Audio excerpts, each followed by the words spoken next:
بعض دفعہ انسان جب کسی کو دعوت دیتا ہے، پیارے بھائی شرک نہ کیجئے، غیر اللہ کی پوجا نہ کیجئے، غیر اللہ کی عبادت نہ کیجئے، غیر اللہ کی قسمیں نہ کھائیے، یہ تعویذ نہ باندھے، یہ قبروں کا طواف نہ کریں، یہ غیر اللہ کی نظر و نیاز نہ دیں، ایک اللہ سے مانگیں، ایک اللہ کی عبادت کریں، توحید کو سمجھیں، نبی صلی اللہ علیہ وسلم کی اتباع کو سمجھیں، نماز ادا کریں، تو شیطان بعض دفعہ لوگوں کی زبانوں سے جملے کیا نکلتا ہے، آپ ہوتے کون ہیں مجھے نصیحت کرنے والے؟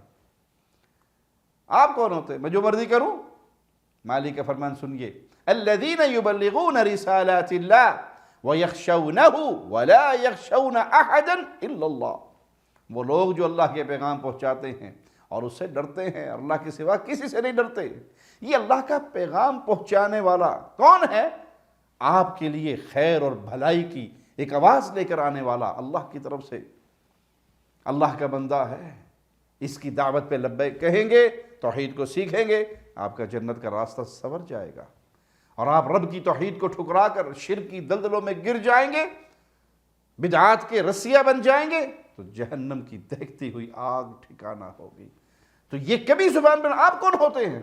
بھائی اللہ کے نبی صلی اللہ علیہ وسلم نے حکم دیا اپنی امت کو، بلغوا عنی ولو، ایک آیت بھی تو پہنچا دو۔